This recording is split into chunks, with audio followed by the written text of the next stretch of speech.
하나님의 말씀은 데살로니가전서 5장 12절에서 18절 말씀입니다. 이 계시의 말씀을 봉독할 때에 살아계신 하나님의 음성을 듣는 시간 되시길 바랍니다. 우리가 너희에게 구하노니 너희 가운데서 수고하고 주 안에서 너희를 다스리며 권하는 자들을 너희가 알고 저희 역사로 말미암아 사랑 안에서 가장 귀히 여기며 너희끼리 화목하라. 또 형제들아, 너희를 권면하노니 규모 없는 자들을 권계하며 마음이 약한 자들을 안위하고 힘이 없는 자들을 붙들어주며 모든 사람을 대하여 오래 참으라. 삼가 누가 너희에게든지 악으로 악을 갚지 말게 하고 오직 피차 대하든지 모든 사람을 대하든지 항상 선을 쫓으라. 항상 기뻐하라. 쉬지 말고 기도하라. 범사에 감사하라. 이는 그리스도 예수 안에서 너희를 향하신 하나님의 뜻이니라. 아멘. 모든 운동에는 자세가 매우 중요합니다. 삶에도 자세가 중요합니다. 삶에 임하는 자세가 삶을 결정합니다. 이 삶의 자세가 곧 나는 누구인가, 나는 어디에 있는가 라는 질문과 답을 갖고 살아갈 때 우리는 삶의 건강한 자세를 갖고 살아갈 수 있는 것입니다. 특별히 성도는 말씀 안에서 이 질문과 말씀 안에서 이 답을 갖고 살아가야 됩니다. 성도로 이 땅에 살면서 기억해야 할 두 가지가 있습니다. 첫째는 우리는 아담의 후예라는 것이죠.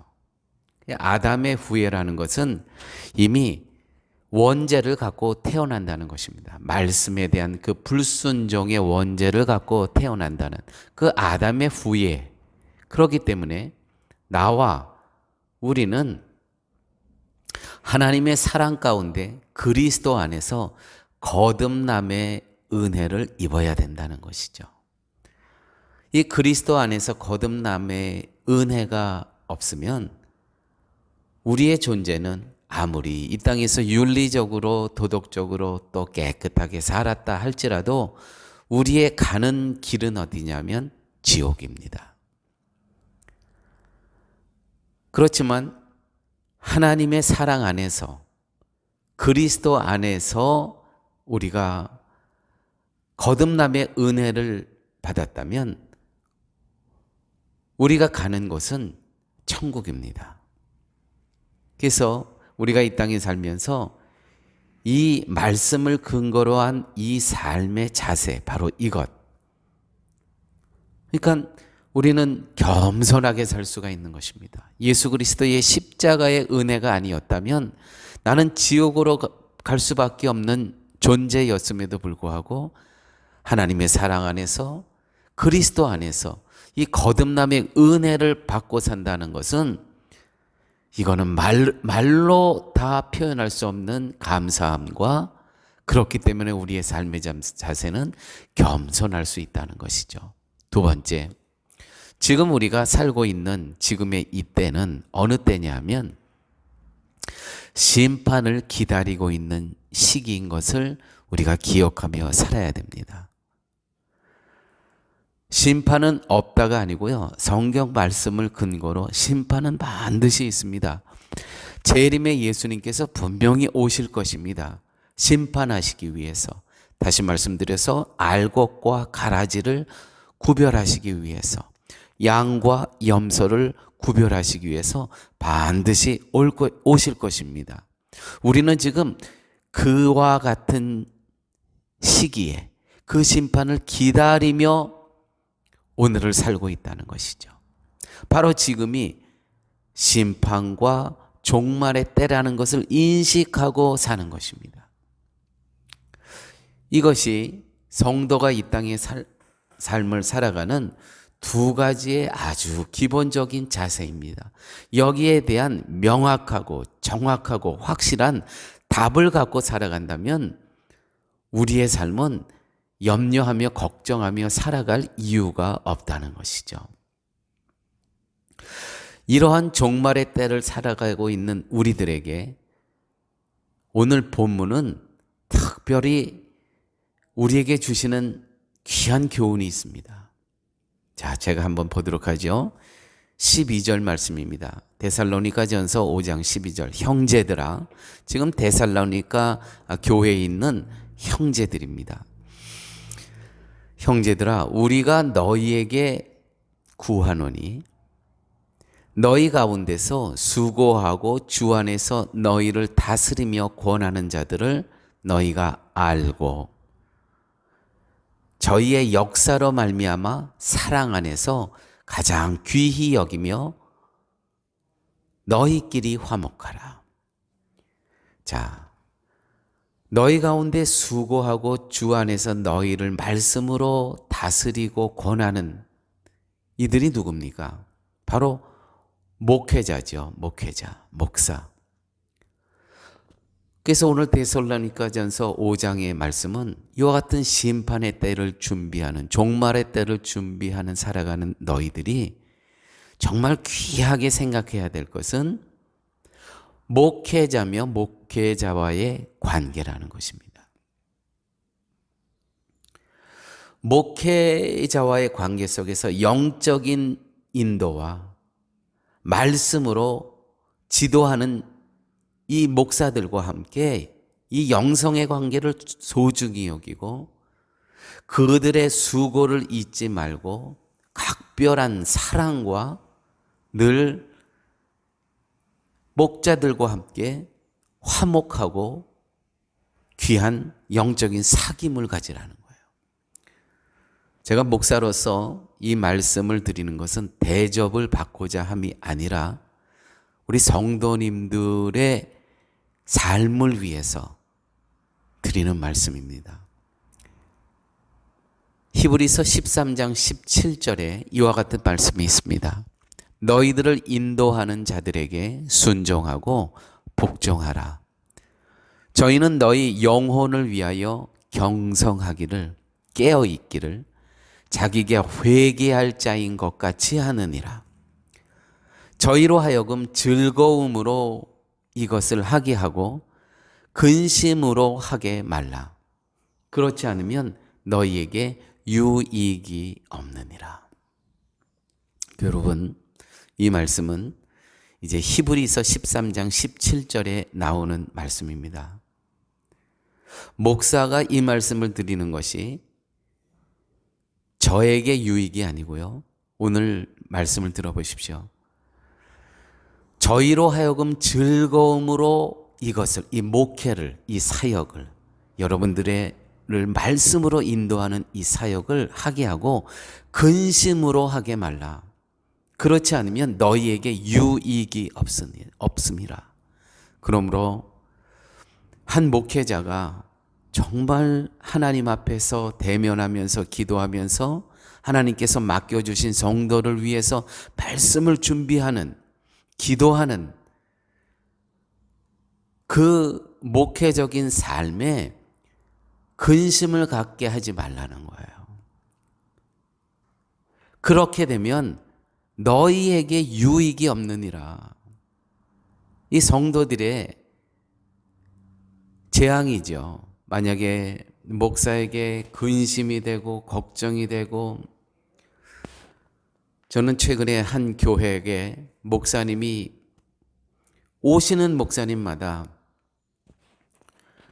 얼마를 견디지 못하고 바로 떠나시는 그와 같은 반복적인 그 모습을 보고 있습니다. 성도들에게 유익이 없는 거예요. 성도들이 다 피폐해져 가고 영적으로 메말라 있고 성도들이 또 육적으로 그렇게 되니까 아프고 병들고 너에게 유익이 없느니라. 성도님 여러분, 여러분들이 이 땅을 살면서 특별히 이 파라과이에 와서 여러분들은 우리 쉴만한 물가 교회를 통해서 저와 신앙생활을 하고 있습니다. 목자와 성도는 말씀이 개입된 관계입니다. 여러분이 목사가 필요한 이유는 분명합니다. 그것은 예수님의 오심을 기다리는 성도로서 예수님이 오실 때까지 말씀에 인도받는 삶이 되어야 되기 때문에 목사가 필요한 것입니다. 세상에서 어떻게 이 땅에서 더 잘 살고 부유하게 살고 편안하게, 그건 목사하고는 아무 관계가 없는 이야기입니다. 예수님이 오실 때까지 말씀으로 인도함을 받기 위해서 제가 있는 것이고, 또 여러분들이 저와 함께 그 날을 기다리면서 신앙생활을 하시는 것입니다. 무슨 도움을 받는 거냐면 말씀으로 다스림 받는 것에 도움을 받고 인도함을 받는 것입니다. 그렇기 때문에 목사가 필요한 것입니다. 그 역할을 목사가 하는 것입니다. 그러므로 성도에게 목사는 귀한 존재입니다. 이거 제가 여러분들에게 어떤 대접을 받고자 하는 그러한 목적이 아닙니다. 자, 오늘 말씀 데살로니가전서 5장 12절 말씀, 이 지금 심판을 기다리는 이 사람들에게 사도 바울이 성령의 감동으로 주시는 말씀입니다. 형제들아, 우리가 너희에게 구하노니 너희 가운데서 수고하고 주 안에서 너희를 다스리며 권하는 자들을 너희가 잘 섬기고 저희 역사로 말미암아 하는 일을 통해서 사랑 안에서 가장 귀히 여기며 그와 함께 화목하라.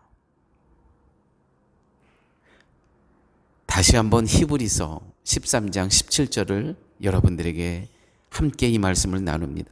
이거는 여러분들을 위한 말씀입니다. 너희를 인도하는 자들에게 순종하고 복종하라. 저희는 너희 영혼을 위하여 깨어 기도하며 자기가 회개할 자인 것 같이 하느니라. 여러분들을 위해서 기도한다는 것이죠. 말씀을 준비하면서 저희로 하여금 즐거움으로 이것을 하게 하고 근심으로 하게 말라. 그렇지 않으면 너희에게 유익이 없느니라. 목사에게 자신을 참된 말씀으로 다스리게 해달라는 그 사모함이 있어야 됩니다. 목사를 존귀히 여기고 사랑하는 마음으로 기도하셔야 됩니다. 제가 우리 주일 예배 이렇게 대표 기도하시는 분들 그 내용을 듣죠. 그러면 어떤 분들은 기도를 다 마쳤는데 아멘까지 했는데 목사를 위한 하나님께서 이 교회에 당신의 말씀을 선포하는 이 목사를 위한 기도가 없어요. 이건 참으로 유감입니다. 여러분들이 목사의 삶과 영성과 건강과 가정을 위해서 기도해야 됩니다. 그 이유는 뭐냐면 그렇지 않으면 너희에게 유익이 없느니라. 유익이 없느니라. 이러한 사랑 안에서 목사와 성도는 서로 화목할 수가 있는 것입니다. 너희끼리 화목하라. 너희끼리라는 것은 여기서 목회자와 성도들이 화목하라. 한쪽에서는 말씀으로 우리 성도들에게 양육하고 기도하고 이 자기의 일처럼 이 성도 한 분 한 분을 놓고 기도하고 또 성도들은 하나님께서 이 교회에 세워주신 이 목자를 위해서 기도하는 관계 속에서 자연히 화목한 관계가 될 수밖에 없죠. 사랑하는 여러분, 우리가 이 땅에 살면서 한 교회 공동체 안에서 목회자와 화목해야 됩니다. 이거는 굉장히 영적인 겁니다. 왜냐하면 우리 모두가 피차가 서로 말씀 안에서 이 땅에서 주께서 우리에게 맡겨주신 삶을 감당하기 위해서는 목회자와 함께 화목해야 된다는 거. 예, 굉장히 영적이고 주님의 마음에 살아가는 그러한 삶입니다. 예수 그리스도 안에서, 말씀 안에서 말씀이 중심이 되고 말씀의 인도함을 받으며 살아가는 관계가 되어야 된다는 것이죠. 목회자와. 목회자에게 기대해야 될 것은 아무것도 없습니다. 과연 이 목회자가 성경을 근거로 한 정확하고 바른 말씀을 전하고 계시는가? 그거 이외에는 없는 거예요. 이 말씀은 목사를 귀히 여기라는 것이 초점이 아니라 예수님의 오심을 기다리는 성도로서 진심으로 말씀이 우선이고 중심임을 교훈하고 있는 말씀이라는 것이죠. 저는 심판을 기다리는, 재림의 예수님을 기다리는 그때는 언제인지 모릅니다. 사실은 2000년 전서부터 그 때를 기다리며 사는 거예요. 정말 내일 오실지 언제 오실지 그거는 모르는 거예요. 그러한 삶 가운데 성령 하나님께서 우리를 이 쉴만한 파라과이에 있는 쉴만한 물가 교회에 하나님께서 모여서 함께 재림의 예수님을 기다리는 삶을 허락해 주셨습니다. 이 가운데 목사와 성도의 말씀이 개입된 이 관계, 이거를 소중히 여기라는 것이죠. 그렇게 될 때 너희에게 유익이 있으리라. 너에게 유익이 있으리라. 두 번째는 이 재림의 예수를 기다리면서 성도들에게 주시는 두 번째의 교훈의 말씀은 무엇이냐면 14절에서 15절 말씀인데 성도와 성도 사이의 관계에 대해서 말씀하십니다. 15절 또 형제들아 너희를 권면하노니 규모 없는 자들을 권계하고 규모 없는 자들은 뭐냐면 게으른 자들에게 말씀으로 권면하라는 거예요. 마음이 약한 자들을 안위하고 위로하고 힘이 없는 자들을 붙들어주며 모든 사람에 대하여 오래 참으라. 삼가 누가 누구에게든지 악으로 악을 갚지 말게 하고 오직 피차 대하든지 모든 사람을 대하든지 항상 선을 쫓으라. 이 말씀이 어떤 의미냐면 성도에게 옆에 있는 내 형제, 자매, 이웃은 자기 인생에 득이 되고 손해가 되는 그러한 대상으로 여기지 말고 함께 예수님을, 재림의 예수님을 기다리는 형제 자매로 알라는 거예요. 이 사람이 나의 삶에 유익이 될까? 나의 삶에 손해가 될까? 얘는 왜 이렇게 까칠하냐? 얘는 왜 이렇게 생겨 먹었냐? 그렇게 평가할 대상이 아니고요. 재림의 예수님을 함께 기다리는 사람들로 여기라는 거예요. 자, 이와 같은 생각을 갖고 다시 한번 오늘 말씀을 볼까요? 형제들아 너희들에게 권면하노니 게으른 자들이 있을 거야. 그러면 말씀으로 다시 권면하여. 마음이 약한 자들이 상처받기 잘하고 우울하고 마음이 약한 자들, 마음이 무너지기 잘하는 사람들이 있을 거야. 위로하고 권면하라는 말씀이죠. 힘이 없는 이 용기가 없는 자들을 붙들어주며 그들을 세우는 역할을 하라는 거죠. 주님이 오실 그때까지. 예수님께서 하늘로 가시면서 하시는 남겨주신 말씀이 게으르고 연약하고 힘이 없는 우리들은요, 이와 같은 사실을 인정해야 돼요. 우리는 게을러요. 우리는 영적으로 얼마든지 게으를 수 있어요. 나태할 수 있어요. 영적으로. 또 생활 면에서도 그래요. 육체적으로도. 우리는 인정해야 됩니다. 우리는 게으르고 연약하고 힘이 없는 그런 존재예요. 그런 존재들에게 피차 서로 하나님의 긍휼하심과 하나님의 사랑과 하나님의 오래 참으심으로 피차 격려하고 사랑을 나누고 기다리라는 것이죠. 언제까지? 예수님이 오실 때까지. 이미 이와 같은 예수님의 사랑과 자비하심과 긍휼과 오래 참으심을 보여주셨어요. 그 보여주신 것으로 피차 이제는 보았으니 피차 섬기라는 것이요.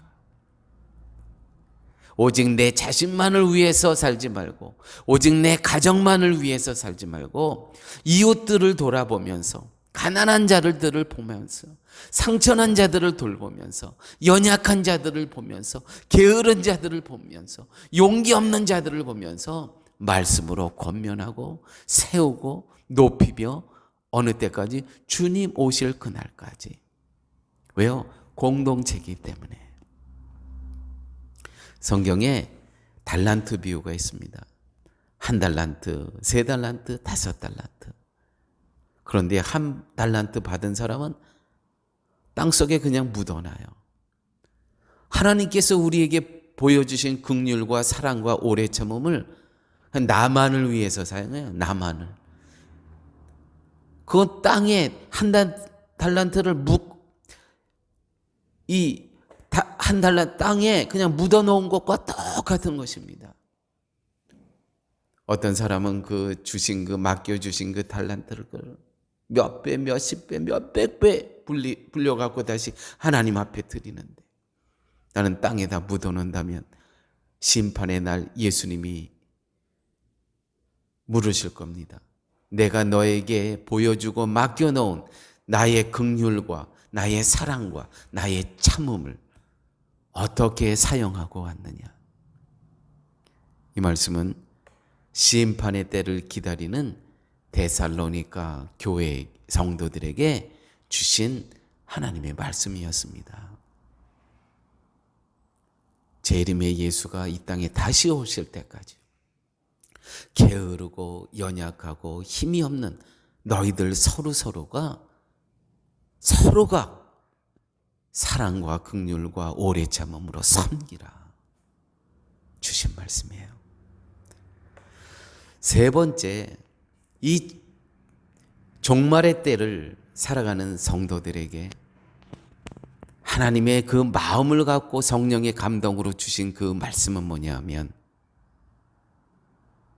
그 공동체에게 주신 말씀이 무엇이냐면, 너무 의외입니다. 여러분, 심판의 때, 종말의 때는 사실은 최악의 상황 아닙니까? 여러분, 우리 기억하셔야 돼요. 우리는 지금 최악의 상황에 있다는 거예요. 근데 이와 같은 때 어른 사람들은 이 땅의 삶을 다 접고 산으로 올라가요. 그분이 오실 거야. 과연 성경은 그렇게 모든 것을 포기하고 다 끊어버리고 그렇게 살라고 성경은 이야기할까요? 오늘 말씀은 최악의 상황인데, 이 최악의 상황에 주시는 하나님의 마음을 보세요. 어떻게 이 최악의 상황인데 교회 공동체 전체에게 주시는 말씀이에요. 첫째는 목회자와 성도의 사이에서, 두 번째는 성도끼리의 사이에서 주시는 말씀, 이 심판의 때에, 종말의 시대에, 세 번째는 교회 공동체 전체에게 주시는 말씀이 있습니다. 그 말씀은 가장 최악의 상황인데 이렇게 말씀하십니다. 항상 기뻐하라. 쉬지 말고 기도하라. 범사에 감사하라. 이는 그리스도 예수 안에서 이와 같은 심판의 때, 종말의 때에 너희를 향하신 하나님의 뜻이니라. 와, 여러분, 이거 너무 놀라운 말씀 아닙니까? 아니, 종말의 때를 살아가고 있는데, 재림의 예수를 기다리고 있는데, 말씀이 없는 자들은, 말씀을 잘못 해석하는 자들은 자꾸 짐 싸갖고 얼로 떠나요. 그래서 그 산 꼭대기에서 가장 먼저 주님을 맞이하겠다는 거예요. 아닙니다. 가장 주님을 먼저 만날 장소는 너 현장에서, 너 일터에서, 내 가정에서, 내가 딛고 있는 그 땅의 현장에서, 현실에서 재림의 주님을 만나라는 거예요. 어떤 모습으로? 항상 기뻐하라. 왜요? 예수 그리스도께서 우리의 죄값을 다 십자가에서 치르셨음을, 그것을 믿는 그 순간 우리들에게는 구원을 허락하여 주시고 영생을 허락하여 주셨다는 것이죠. 이미 심판이 이미 다 결정이 돼, 판결이 난 거예요. 너는 영원한 나라의 천국의 백성. 아니, 그런데 기뻐하며 살아가지 않을 수 있겠습니까? 성도로 살아갔다는 것은 우리 얼굴을 보면 알아요. 얼굴을 보면 기쁨이 있어야 돼요. 이미 예수 그리스도께서 우리의 모든 죄를 다 십자가상에서 다 해결해 주셨는데, 그거를 믿는다고 하면서도 왜 이렇게 얼굴이 우중충하냐고요. 아직 그 사실을 모르는 거예요. 이 복음의 기쁨의 사실을. 항상 기뻐하라. 언제 주시는 말씀이? 세상으로 보면 최악의 상황이에요. 종말의 시기예요. 여기에 어떻게? 십자가의 예수 그리스도의 은혜가 있으니까 기뻐할 수밖에 없죠. 두 번째, 쉬지 말고 기도하라. 쉬지 말고 기도하라는 것을 여러분 오해하면 안 돼요. 이것은 사귐의 시간을, 주님과 늘 사귐의, 기도라는 건 대화 아닙니까? 대화. 쉬지 말고 그분에게 그분과 대화하라. 사귐의 시간을 갖는 거예요. 쉬지 말고 이 사귐의 시간을 갖는 그 삶이 얼마나 영적으로 영성이 깊고 영적으로 부요하고 풍성한 그러한 삶을 살아갈 수 있겠습니까? 누구하고 지금 사귀는 거예요? 이 우주를 창조하신, 이 만물의 주인이신, 나에게 생명을 주신 그 삼위 하나님과 내가 사귀고 있는 시간, 얼마나 기쁘고 감사한 시간입니까?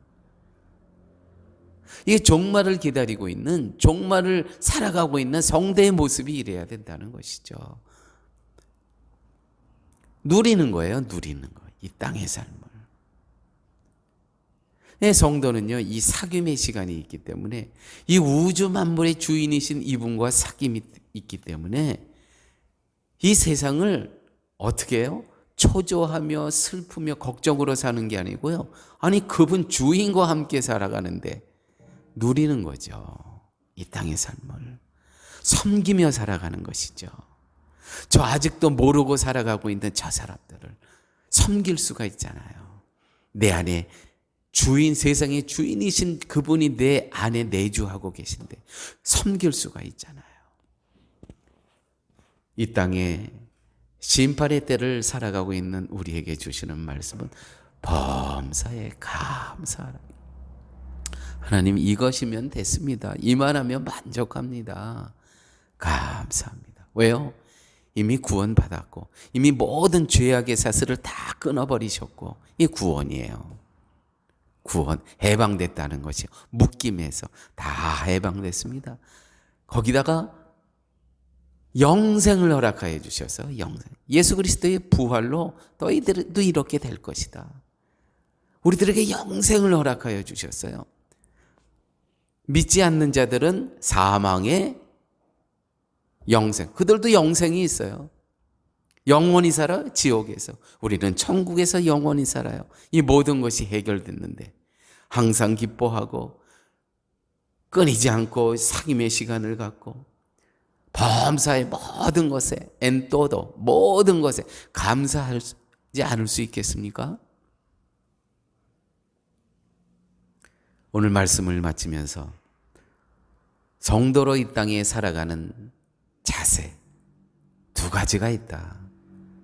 첫째는 두 가지 질문에 대한 답이 있는데, 나는 누구인가? 나는 아담의 후예였는데 하나님의 사랑 가운데서 그리스도 안에서 거듭남의 은혜를 입고 나는 구원을 받고 영생의 삶을 지금부터 누리고 있다. 이 심판의 시기에 두 번째 삶의 자세. 이러한 심판의 때를 살아가지만, 종말의 때를 살아가지만 예수 그리스도의 십자가에서 행하신 그 귀한 일을 통해서 항상 기뻐하고 끊임없이 삼위 하나님과 상임의 시간을 갖고 범사에 감사하면서 이 땅의 삶을 살아갈 수 있게 되었다는 것이죠. 이것이 복음이고 이것이 복음을 누리는 성도의 삶인 것입니다. 기도하십니다. 아버지 하나님, 감사합니다. 저희들에게 이와 같은 재림의 예수님을 기다리고 살아가는 삶 속에서 예수 그리스도의 십자가의 은혜로 감사하며 겸손하게 살 수 있게 하여 주시고, 이와 같은 때에 항상 기뻐하고 쉬지 않고 기도하고 범사에 감사하며 이 재림의 예수를 기다리며 살아가는 삶의 자세와 모습을 알려주심을 감사합니다. 주신 말씀대로 살아갈 수 있도록 주의 성령께서 늘 함께하여 주옵소서. 모든 말씀 예수님 이름으로 기도드렸습니다. 아멘.